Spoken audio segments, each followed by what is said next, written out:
नमस्कार साथियों, स्वागत है आपका आपके YouTube चैनल ANG ज्ञान में। ओके, तो जैसा मैंने आपसे प्रॉमिस किया था कि मैं लेके आऊँगा आपके लिए लीगल लैंग्वेज की सीरीज़।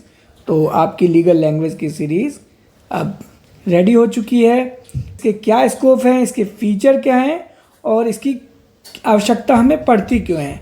तो चलिए शुरू करते हैं। What is the legal language? Okay, what is the legal language? कानूनी भाषा क्या है? कहते हैं कानूनी भाषा वह भाषा है जिसका उपयोग कानूनी पेशेवर जैसे आपके न्यायाधीश हो गए, जज हो गए, वकील हो गए, लॉयर्स हो गए और लेजिस्लेचर जो आपके विधायक वगैरह होते हैं जो कानून बनाते हैं, MLAs वगैरह द्वारा किया जाता है।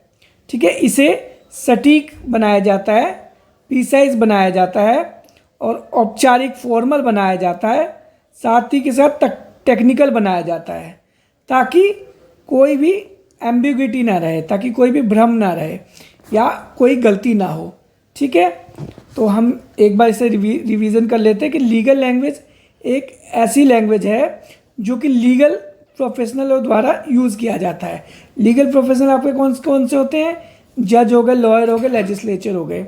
ठीक है, it is design to precise formal and technical. ये जो है डिज़ाइन किया जाता है प्रिसाइज सटीक फॉर्मेट में, फॉर्मल और औपचारिक रूप से और टेक्निकल, ठीक है, तकनीकी रूप से, ताकि कोई भी एम्बिग्विटी की संभावना ना हो या ना कोई भी डाउट्स, कोई भी भ्रम, ठीक है, या कन्फ्यूज़न ना रहे। तो ये एक एडजेक्टिव की तरह काम कर रहा है। तो यानी ये इसकी खासियत है कि ये जो लैंग्वेज है एक लीगल लैंग्वेज है। लैंग्वेज तो आपकी इंग्लिश होती है, हिंदी होती है, जर्मन होती है, ठीक है, अलग अलग तरीके होती है। तो ये लीगल वर्ड इसकी विशेषता बताता है कि ये एक लीगल लैंग्वेज है। ठीक है, चलिए अब आगे बढ़ते हैं। अगला जो हमारा टॉपिक है वो है स्कोप ऑफ लीगल लैंग्वेज, यानी कानूनी भाषा का दायरा। ठीक है, स्कोप का मतलब होता है कि इसका जो क्षेत्र है कितना बड़ा है, कितना व्यापक है, वो बताता है स्कोप कि उसका एरिया कितना बड़ा है, उसमें क्या क्या चीज़ सम्मिलित होती है। तो the scope refer to where this language is actually applied. Scope हमें वो बताता है कि इस भाषा का उपयोग एक्चुअली में कहाँ होता है। ठीक है, it isn't just for court room. ये खाली एक कोर्ट रूम तक सीमित नहीं है, इसका जो स्कोप है ये इससे बड़ा है। ठीक है, इससे ब्रॉड है। ठीक है, वो देखते हैं हम यहाँ पे लेजिस्लेशन में इसका यूज़ होता है जब भी कोई नया कानून बनता है। ठीक है, तो जाहिर सी बात है हम लीगल लैंग्वेज का ही यूज़ करेंगे। लीगल यानी कानून बन रहा है, कोई नया लॉ बन रहा है, तो उसके लिए हम लीगल लैंग्वेज का ही यूज़ करेंगे ना। तो उसमें ड्राफ्टिंग एक्ट हो गया, स्टैचू हो गया, या कोई भी लॉ नया बनता है तो हम इस जो भी कोई नया लॉ बने तो इस लीगल लैंग्वेज का यूज़ करते हैं। तो ये भी इसका स्कोप के अंदर आएगा। अगला जो है जुडिशरी। ठीक है, राइट, अब जज हैं हमारे, अपनी जजमेंट्स लिखते हैं, ऑर्डर देते हैं या डिक्री पास करते हैं, तो वो भी तो अपने लीगल लैंग्वेज में ही देंगे। ठीक है, तो अब अगला देते हैं लीगल डॉक्यूमेंट्स। लीगल डॉक्यूमेंट्स में भी इसका यूज़ होता है। Drafting contract, sale deeds, wills, affidavit. जाहिर सी बात है लीगल डॉक्यूमेंट है तो लीगल लैंग्वेज ही यूज़ होगी ना ये। ठीक है, ठीक है। लीगल रिसर्च, आप कई बार कुछ चीज़ें रिसर्च वगैरह होती है, ठीक है, तो कानूनी शोध होते हैं, किसी लॉ के ऊपर में इंटरप्रिटेशन होता है उसका, तो वो भी लीगल लैंग्वेज का ही यूज़ करके किया जाता है। ठीक है, चलिए आगे बढ़ते हैं। अगला टॉपिक है हमारा फीचर्स ऑफ लीगल लैंग्वेज, यानी कानूनी भाषा की विशेषताएं। ठीक है, legal language has very distinct personality. Legal language जो है उसकी एक बहुत ही विविध पर्सनैलिटी है। ठीक है, यानी बहुत अलग अलग तरीके की विशेषताएं हैं इसकी। तो उसमें से कुछ विशेषताएं हम अब पढ़ने जा रहे हैं। इसमें जो है use of Latin and French phrases का होता है। इसकी विशेषता है, आपने बहुत सारे वर्ड्स देखे होंगे, जैसे हबीएस कॉर्पस हो गया, मेंस रिया हो गया। ठीक है, तो इसमें एक लैटिन और फ्रेंच फ्रेजेस का यूज होता है कि आपको अब बात करते हैं फॉर्मल टोन। इसका जो टोन होता है, इसका फॉर्मल टोन होता है।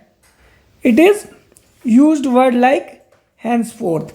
ठीक है, अब जैसे ये जो वर्ड है हैंड्सफोर्थ, वेयर एज जबकि, ठीक है, आफ्टर मेंशन्ड, इस तरह की चीज़ें यूज होती है। आपने देखा होगा दैट करके हम लिखते हैं।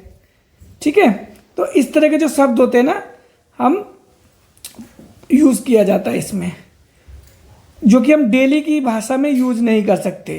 इसलिए इसे फॉर्मल एंड आर्टिकल टोन होता है। इसका कहने का मतलब, इसका जो टोन होता है बहुत ही औपचारिक होता है।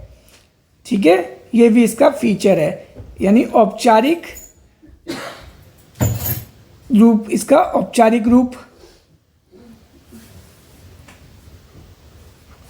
इसका औपचारिक रूप होता है। और इसमें लैटिन भाषा का यूज होता है, इसमें फ्रेंच भाषा का यूज होता है, फ्रेंच फ्रेजेस दिए गए हैं। ठीक है, सटीकता, ये सबसे इम्पोर्टेंट है। देखोगे ना आप, आपको बाकी चीज़ें भूल जाओ, सटीकता, औपचारिकता और तकनीकी, ये तीन आपको जो कीवर्ड है आपको आपके एग्जाम तक याद रखना है। Chosen, so there is only one possible meaning. ठीक है, आपको जो भी इसकी में मीनिंग डालनी है वो बिल्कुल सटीक होना चाहिए, यानी एक्यूरेट होना चाहिए। ठीक है, अवॉइडेंस ऑफ प्रोनाउंस, ये भी एक बहुत अच्छा फीचर है इसका, कि इसमें हम देखते हैं कि प्रोनाउंस का यूज़ हम नहीं करते हैं। प्रोनाउन क्या होता है, अब मैं आगे वाली आपको ग्रामर की सीरीज़ में समझाऊंगा, लेकिन यहाँ पे मैं आपको एक चीज़ बता देता हूँ। जैसे मैं बोलता हूँ राम, ठीक है, तो यहाँ पे मैं ना, जो जब भी लीगल लैंग्वेज लिखते हैं तो वहाँ पे हमें राम मेंशन करना होगा, वहाँ उसकी जगह पे ही नहीं मेंशन करना होगा। यानी अगर राम है तो वो राम ही लिखा जाएगा, वहाँ पे वह नहीं लिखा जाएगा बार बार, क्योंकि अगर हम ऐसा लिखते हैं तो ऐसे में भ्रम पैदा हो जाएगा कि भैया किसके बारे में बोला जा रहा है, क्योंकि हो सकता है पार्टी 1 पार्टी 2 है वहाँ पे, तो अगर ही लिख दिया, प्रोनाउन लिख दिया, तो फिर डाउट हो जाए ना किसके बारे में आपकी प्लीडिंग बता रही है, आपके डॉक्यूमेंट क्या कह रहा है। इसलिए यहाँ पे अवॉइडेंस ऑफ प्रोनाउन का यूज़ होता है। ठीक है, चलिए आगे बढ़ते हैं। ये आपका वेरी इंपॉर्टेंट है, आपके एग्ज़ाम में भी कई बार आता है। ठीक है, अगर आपको क्वेश्चन में आवश्यकता आ जाए तो भी आप यही लिखोगे, या अगर महत्वपूर्ण बातें बतानी है तो भी यही लिखेंगे। ये हम अब नेक्स्ट वीडियो में करेंगे, ये बहुत ही इम्पोर्टेंट है। तो इसको मैं अगर इसी वीडियो में अगर बताने लग गया तो वीडियो बहुत ही लंबी हो जाएगी और आपको समझ में भी नहीं आएगा। तो इसके लिए स्पेशल वीडियो बनाता हूँ, नेक्स्ट वीडियो जो होगी, और ये बहुत इंपॉर्टेंट होने वाला है, एग्ज़ाम में भी आ सकता है। तो आपसे मिलते हैं नेक्स्ट वीडियो में। सो लास्ट में चैनल को सब्सक्राइब करें और वीडियो को लाइक करें, ठीक है, ताकि मोटिवेशन मिले और इसी तरह से ये पूरी सीरीज़ आपकी कंप्लीट हो सके। धन्यवाद।